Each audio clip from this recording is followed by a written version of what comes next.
subscribe to Anvay Classes and make sure to click the bell icon to never miss any update from Anvay Classes.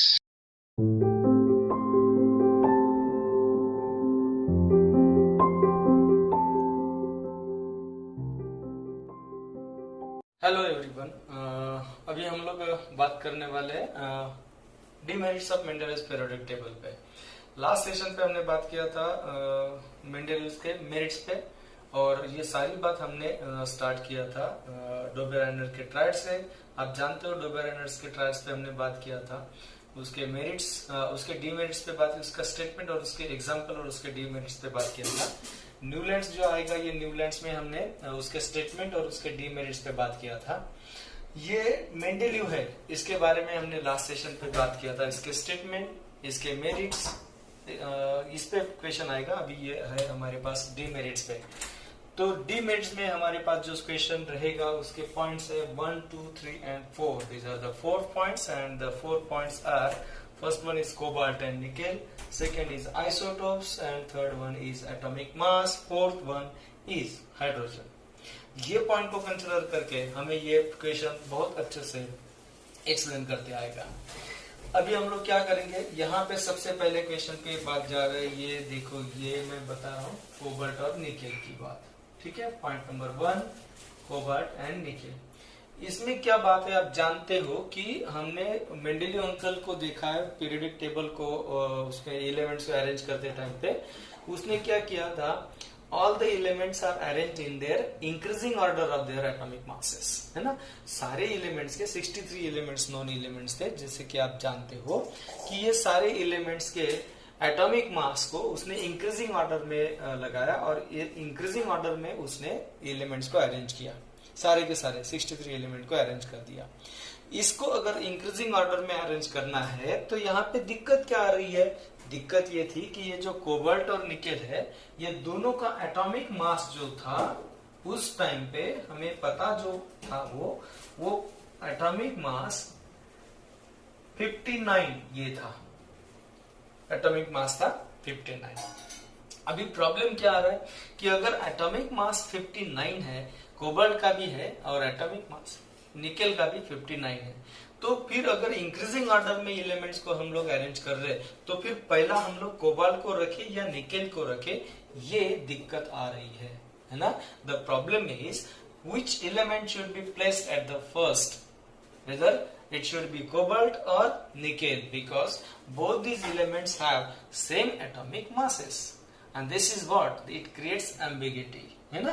ये वाली बात आ रही है इसमें ना। ये वाली बात कैसे होती है, देखो, अगर एक ही बात अगर हम लोग यहाँ पे देखते हैं कि कोबाल्ट को अगर रखते तो निकेल को क्यों नहीं, और अगर निकेल को रखते तो कोबाल्ट को क्यों नहीं, इस तरह के डाउट्स इसमें क्रिएट होते हैं, और इसलिए हमको कोबाल्ट और निकेल को प्रॉपर अरेंजमेंट करते नहीं आया। ये हमें इस पे यहाँ पे एक्सप्लेन करते आ रहा है। बहुत सिंपल वाली बात है।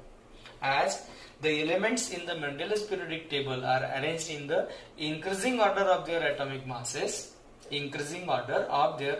masses, but in case of cobalt and nickel, both of them are having same atomic mass, and that is 59. So it creates ambiguity, it creates confusion, which element should be put first. The proper decision cannot be taken, and this is the first demerit of Mendeleev's periodic table. Very simple. And now we will discuss about the second one. Second one is isotope. Get that? आपको पता है, देखो ये isotopes. Isotopes के बारे में आपने शायद 8th स्टैंडर्ड में इसके बारे में पढ़ा है। आइसोटोप्स की दो बात है जो आप जानते हो। क्या होती वो बात? पहली बात है have different atomic mass,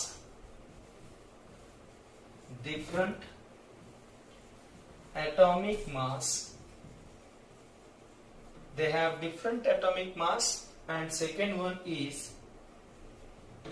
they have same chemical properties, different atomic mass and same chemical properties, है ना। ये वाली बात है, ठीक है।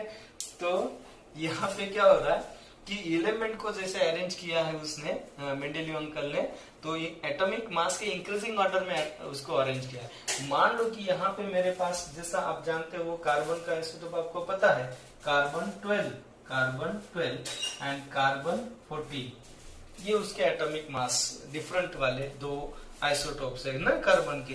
तो फिर अगर मेरे पास ये दो एलिमेंट है, अगर आइसोटोप्स है मेरे पास किसी भी एलिमेंट के, तो ये इनके एटॉमिक मास अगर डिफरेंट है तो उसको डिफरेंट पोजीशन पे रखना चाहिए। देखो एटॉमिक मास अलग है, अलग जगह पे रखो, different atomic mass. Increasing order का मतलब क्या होता है, उसको इंक्रीजिंग ऑर्डर में ही रखना पड़ेगा। और अगर वो केमिकल प्रॉपर्टीज सेम दिखा रहे, तो ये सेकेंड रूल हमको बोलता है कि same chemical properties they should be placed in the same group. उसको एक ग्रुप में रखो। पहला रूल बोलता है अलग अलग रखो, दूसरा रूल बोलता है एक ग्रुप में रखो। तो हम लोग रखे तो कैसा रखे, इसका मतलब यह है कि as these isotopes are having different atomic masses but they all are having same chemical properties, therefore the proper position cannot be given for all the isotopes in the Mendeleev's periodic table, and this is the demerit, है ना? Because according to the first criteria they have different masses, they should be placed in the increasing order of their atomic masses, but according to the second criteria they have same chemical properties, they should be placed in the same group, and this creates the confusion. And because of this confusion the isotopes are not being properly placed in the Mendeleev's periodic table. Very simple. ठीक है, हम लोग अभी ये third पे बात कर रहे हैं बेटा, एटॉमिक मास पे बात कर रहे हैं। ठीक है, एटॉमिक मास में क्या करो, अगर आप टेक्स्ट बुक सामने रखते हो, टेक्स्ट बुक में पेज नंबर 18 रखो, यहाँ पे टेबल है जो मेंडेलिव्स पीरियोडिक टेबल है, इसको देखो आप। ठीक है, मेंडेलिव्स पीरियोडिक टेबल को देखो, यहाँ पे ऑब्जर्व करो आप, किसी भी रो में ऑब्जर्व करो आप, तो ये रो में आपको पता चलेगा कि एटॉमिक मास जो अगले एलिमेंट का डिफर करता है, वो डिफरेंस जो है एटॉमिक मास का सबका एक जैसा नहीं है। सारे एलिमेंट का एटॉमिक मास एक जैसा नहीं है। कुछ एलिमेंट्स में एटॉमिक मास का फर्क कम है, तो कुछ एलिमेंट में एटॉमिक मास का फर्क ज्यादा है या कम ज्यादा वाला फर्क है। ये सारे पीरियड्स के लिए आप हॉरिजॉन्टल अरेंजमेंट में देख सकते हो। किसी भी पीरियड में आप इसको देखो कि इनके जो एटॉमिक मास का जो डिफरेंस है वो सेम टू सेम या यूनिक डिफरेंस नहीं है।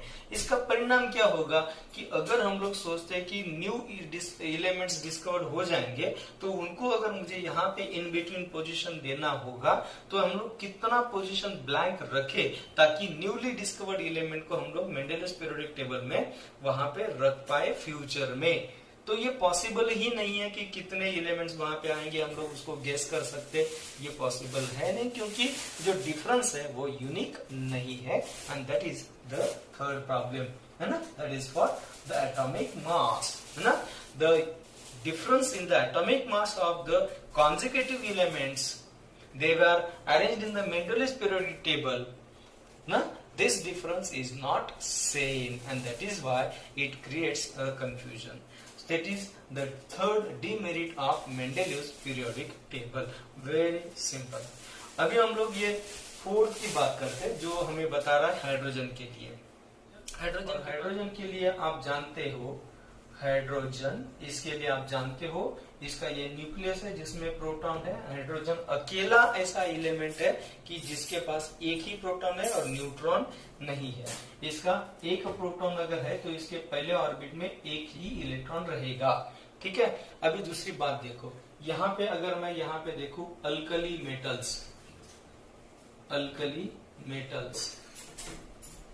तो यहाँ पे हम लोग एग्जांपल लेते हैं लिथियम, सोडियम और पोटेशियम, इनकी ये है अल्कली मेटल्स। ठीक है, अभी ये अल्कली मेटल्स के कॉन्फ़िगरेशन पे जाते हैं हम लोग। ये है इसका कॉन्फ़िगरेशन 2-1, 2-8-1, ये 2-8-8-1, ये देखो ये आ गया। तो ये हमने ये तीन एलिमेंट्स और इसके कॉन्फ़िगरेशन को लिखा है।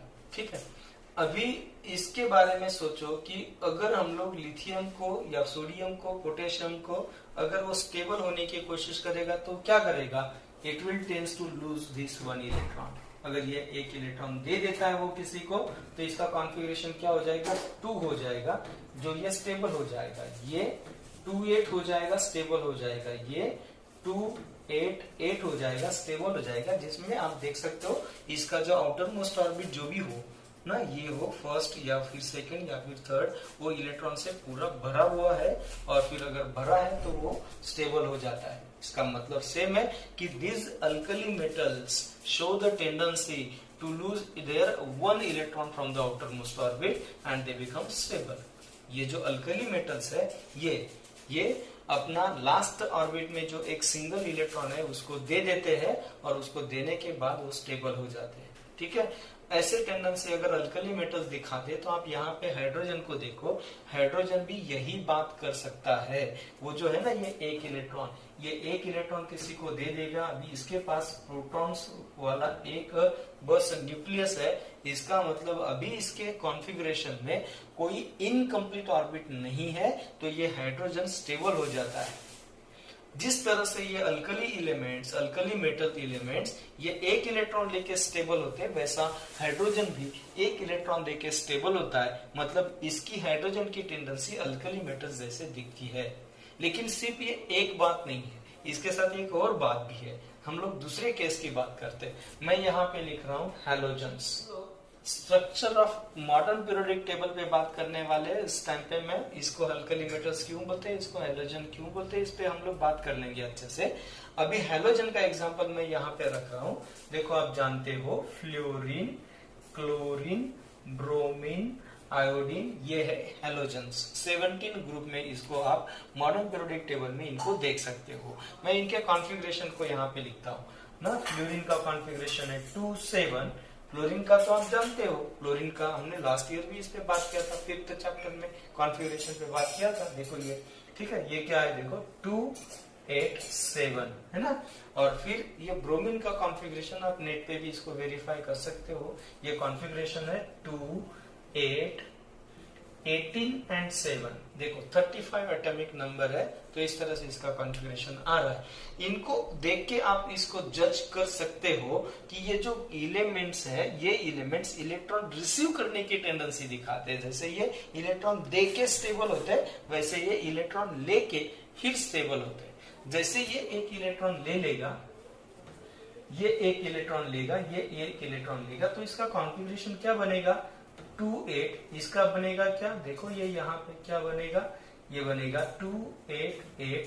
ये क्या बनेगा 2-8, 18 एंड 8। तो मतलब इसका आउटर मोस्ट ऑर्बिट इलेक्ट्रॉन से भर जाता है एक इलेक्ट्रॉन लेने से। ये टेंडेंसी है हैलोजन की। अभी हम लोग हाइड्रोजन की बात करते हैं। हाइड्रोजन पे क्या करें, instead of losing the electron, हम लोग देखते हैं कि अगर वो एक इलेक्ट्रॉन लेता है बाहर से, अगर वो इलेक्ट्रॉन लेता है, इनके जैसा इलेक्ट्रॉन लेता है, तो क्या होगा, उसके फर्स्ट ऑर्बिट में 2 इलेक्ट्रॉन है। आप जानते हो पहले ऑर्बिट में maximum electron holding capacity 2 electron की होती है। उसने 2 इलेक्ट्रॉन यहाँ पे रखे हुए हैं, तो वो स्टेबल हो गया।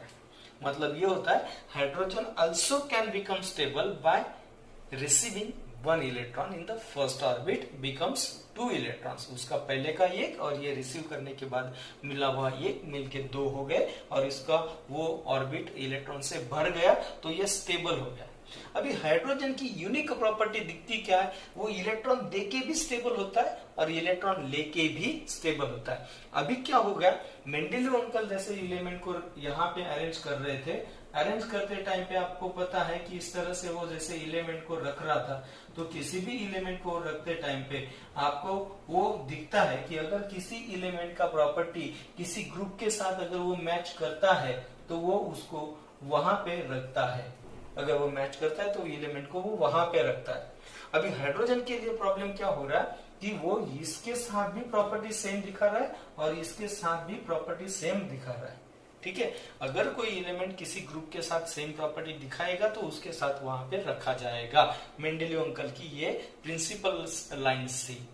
लेकिन यहाँ पे हाइड्रोजन की तो अलग बात हो रही है। क्या अलग बात हो रही है, हाइड्रोजन इसके साथ भी जैसे प्रॉपर्टी सेम दिखा रहा है और इसके साथ भी प्रॉपर्टी सेम दिखा रहा है, तो इसके साथ रखे या उसके साथ रखे, है ना। ये प्रॉब्लम हो गया हाइड्रोजन को पोजीशन देने के लिए। हम इसको शॉर्टकट में क्या बोल सकते हैं, hydrogen shows the similar property with the alkali metals, मैंने आपको एक्सप्लेन कर दिया कैसे शो करता है। और secondly hydrogen also show similar property with the halogens, मैंने इसको भी आपको एक्सप्लेन करके दिया है कि कैसे वो सिमिलर प्रॉपर्टी करता है। फिर as it shows similar property with alkali metals as well as halogens, so it becomes impossible to put the hydrogen in both the groups at a time, उसको तो हम लोग दोनों ग्रुप में तो नहीं लग सकते, तो it creates confusion to put the hydrogen in a proper position, तो हमको हाइड्रोजन को प्रॉपर पोजीशन देते नहीं आया, और ये हमारा डीमेरिट है मेंडेलीव का। मैं आपको बता दूं इवन मॉडर्न पीरियोडिक टेबल में भी जो उसको पोजीशन दिया है, तो हमारा मानना ये है कि हाइड्रोजन को अभी भी हमें प्रॉपर पोजीशन देते नहीं आया है, क्योंकि वो दोनों जैसा प्रॉपर्टी दिखाता है। ठीक है, तो ये प्रॉब्लम है जो मेंडेलीव अंकल के पीरियोडिक टेबल में भी दिखती है। This are the demerits of Mendeleev's periodic table, ये मेंडेलीव्स पीरियोडिक टेबल के डीमेरिट्स है। हम लोग अभी इसके आगे बात करेंगे मॉडर्न पीरियोडिक टेबल पे, है ना। मेंडेलीव के बाद अगला जो अरेंजमेंट हम लोग यहाँ पे देख रहे हैं वो है मॉडर्न पीरियोडिक टेबल का। ये टेबल बना है 1913 में, ये हेनरी मोस्ले जो इंग्लिश साइंटिस्ट है उन्होंने ये अरेंजमेंट करके दिखाया, और ये बेहतरीन अरेंजमेंट है, सारी दुनिया इसको एक्सेप्ट कर रही है और इसी हिसाब से चल रहा है। देखते हैं कि ये क्या बात है। अच्छा, ये बात है कि आपको पता है ये 1911 में वो रुदरफोर्ड है ना, रुदरफोर्ड ना, ये नाम तो आपने लास्ट ईयर भी इसको सुना है, 14 चैप्टर में देखो रेडियो एक्टिव एलिमेंट्स पे आपने इसको सुना है, रुदरफोर्ड ना। ये रुदरफोर्ड ने वो स्कैटरिंग एक्सपेरिमेंट किया, गोल्ड फॉइल वाला स्कैटरिंग एक्सपेरिमेंट हो गया, गोल्ड फॉइल स्कैटरिंग एक्सपेरिमेंट। तो ये एक्सपेरिमेंट करने के बाद हम जो एटम का स्ट्रक्चर होता है वो ऐसा समझने लग गए, देखो ये प्रोटॉन्स न्यूट्रॉन्स ना, ऐसे वैसे इसके आगे वो हेनरी इसके आगे वो जेम्स चैडविक है और नेल्स बोर है, ऐसे कुछ साइंटिस्ट का भी कंट्रीब्यूशन है ये स्ट्रक्चर में। लेकिन जो हम स्ट्रक्चर समझते वो ये स्ट्रक्चर आ गया ना, आप जानते हो first orbit maximum capacity 2 electrons, second orbit maximum capacity 8 electrons, आप जानते हो, देखो ये बात को आपको पता है ये बात। फिर लास्ट ऑर्बिट, ये इस तरह से चलते हैं। अगर मैं सोडियम के एलिमेंट को ये दिखा दूं तो इसके लास्ट ऑर्बिट में 1 इलेक्ट्रॉन आएगा। ये स्ट्रक्चर हम ये गोल्ड फॉइल वाले स्कैटरिंग एक्सपेरिमेंट के बाद इसको इस स्ट्रक्चर को फॉलो करने लगे, तभी इसके बाद हमें पता चला एक नया फैक्टर ये एलिमेंट्स के लिए, और वो है एटॉमिक नंबर, है ना। एटॉमिक नंबर के बारे में हमें इसके बाद पता चला। और आप जानते हो एटॉमिक नंबर और एटॉमिक मास क्या होता है। एटॉमिक नंबर होता है प्रोटॉन्स का नंबर, है ना, ये वही नंबर इलेक्ट्रॉन्स का भी होता है ना, तो आप इसको समझते हो। और एटॉमिक मास जो है ये आप जानते हो, एटॉमिक मास क्या होता है, वो होता है प्रोटॉन्स जितने होंगे प्लस न्यूट्रॉन्स, इनकी एडिशन करते हैं। The sum of protons and neutrons is term as atomic mass, ये बात है। फिर अभी क्या हो रहा है, हम इसके एक्सपेरिमेंट के बाद अगर एटॉमिक नंबर ये नया कंसेप्ट उसके बारे में हम लोग जान गए, तो हेनरी मोस्ले ने ये देखा कि जैसे मेंडेलीव अंकल सोचते थे कि एटॉमिक मास ज्यादा पीरियोडिक फंक्शन है, मतलब किसी भी एलिमेंट की अगर प्रॉपर्टी बदलती है तो उसका एटॉमिक मास ये रीजन है। जिस तरह से उसका एटॉमिक मास बदलेगा उसी तरह से उसकी प्रॉपर्टी में भी चेंजेस, बदलाव आते हैं। इस बात को नोटिस किसने किया, मेंडेलीव ने। और उसके बाद जैसे ही हमें एटॉमिक नंबर वाला फैक्टर कंसेप्ट पता चल गया, तो हेनरी मोस्ले ने ये नोटिस किया कि जिस एटॉमिक मास की वजह से प्रॉपर्टी में फर्क पड़ता है उससे भी ज्यादा बेहतर अगर कोई कंसेप्ट है तो वो एटॉमिक नंबर है ना। एटॉमिक नंबर ये ज्यादा प्रिसाइज फैक्टर है कि जो किसी भी एलिमेंट के प्रॉपर्टी को डिफाइन करवाता है। मतलब जिस एलिमेंट की जिस तरह से प्रॉपर्टी बदलती है उसी तरह से उसके एटॉमिक नंबर भी बदलते हैं। इनफैक्ट एटॉमिक नंबर ये उसका प्रॉपर्टी को बेस करने वाला एक ज्यादा इंपॉर्टेंट और बहुत ज्यादा प्रिसाइज ये फैक्टर है। तो उसने सोचा कि जो मेंडेलीव अंकल बोलते थे ना स्टेटमेंट, आप जानते हो वो स्टेटमेंट है ना, properties of the elements are periodic function of their atomic masses. Page number 18 पे फर्स्ट पैराग्राफ के नीचे आपने ये स्टेटमेंट देखा, उसको नोट भी किया है आपने। अभी हम लोग पेज नंबर 20 के बॉटम पे जा रहे हैं, पेज नंबर 20 के बॉटम पे वही जो स्टेटमेंट है उसको हेनरी मोर्से ने चेंज किया और उसको किया उसने एटॉमिक नंबर। मतलब properties of the elements are a periodic function of their atomic numbers. Atomic mass की जगह पे उसने क्या किया, एटॉमिक नंबर किया। ठीक है, तो ये उसका स्टेटमेंट बन गया। और जैसे मेंडेलीव अंकल ने एलिमेंट्स को अरेंज किया था उसी तरीके से उसने एलिमेंट को अरेंज किया। सिर्फ फर्क ये था कि एटॉमिक मास की जगह पे उसने एटॉमिक नंबर को कंसीडर किया और सारे एलिमेंट को अरेंज किया। जब उसने सारे एलिमेंट को अरेंज किया तब देखा कि ये सारे के सारे एलिमेंट परफेक्ट अरेंज हो रहे हैं, एकदम से परफेक्ट अरेंज हो रहे हैं, है ना। और इस तरह से उसके मेंडेलीव अंकल के जो प्रॉब्लम्स अभी डीमेरिट्स हम डिस्कस कर रहे थे वो जो आ रहे वो भी बहुत सारे सॉल्व हो गए। और हम अभी इसी को समझते हैं मॉडर्न पीरियोडिक टेबल। तो ये लॉ है और ये स्टेटमेंट इसका आपको एग्जाम में भी आ सकता है 1 मार्क के लिए, तो आपको उसको नोट करना चाहिए जो पेज नंबर 20 पे बॉटम पे मिलता है। Properties of the elements are a periodic function of their atomic number. चलो अभी हम लोग बात करते हैं structure of modern periodic table. ये आपको ये स्ट्रक्चर वाला ये जो क्वेश्चन है ये क्वेश्चन आपको मिलेगा 21 पे, है ना, पेज 21 पे मिलेगा। और ये जो स्ट्रक्चर है ना, ये स्ट्रक्चर इसका मॉडर्न पीरियोडिक टेबल जो मिलेगा आपको, ये टेबल मिलेगा आपको, है ना, ये मिलेगा आपको ये टेबल। और ये स्ट्रक्चर जो एक्सप्लेनेशन है वो पेज नंबर 21 पे मिल जाएगा। ये 3 मार्क्स या 5 मार्क का क्वेश्चन बनेगा। Explain the structure of modern periodic table, है ना।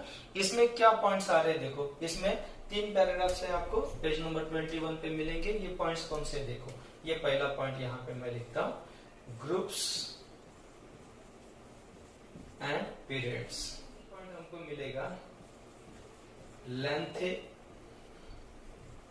lengthenide and actinide series। और थर्ड पॉइंट हमको मिलेगा यहाँ पे SPDF ब्लॉक्स ना। ये SPDF ये लेटर्स आपको स्मॉल लेटर्स लिखने हैं, स्मॉल लेटर्स। SPDF जो है वो स्मॉल लेटर्स आते हैं, इसके कुछ रीजंस है, ठीक है। तो ये आपको स्ट्रक्चर आएगा। अच्छा बात ये है, तो ये क्वेश्चन आएगा draw the outline of the modern periodic table. तो आपको ये सिंपल स्ट्रक्चर इस तरह से ड्रॉ करना है जो पेज नंबर 23 पे आपको मिलता है। ये बहुत सिंपल है, आपको ये इजीली मिल जाएगा। यहाँ पे एक एक चीज को हम लोग बात करते हैं, ठीक है। क्या क्या चीज है देखो, यहाँ पे हम लोग बोलेंगे कि vertical columns are called as groups. Vertical columns they are called as groups, है ना। वर्टिकल कॉलम देखो, ये फर्स्ट ग्रुप हो गया, ये सेकेंड ग्रुप हो गया, ये थर्ड ग्रुप हो गया, और इस तरह से ये 12 ग्रुप, ये 13, और इस तरह से ये यहाँ पे ये 18 ग्रुप हो गया।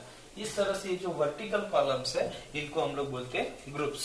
सेकेंडली हॉरिजॉन्टल रोज,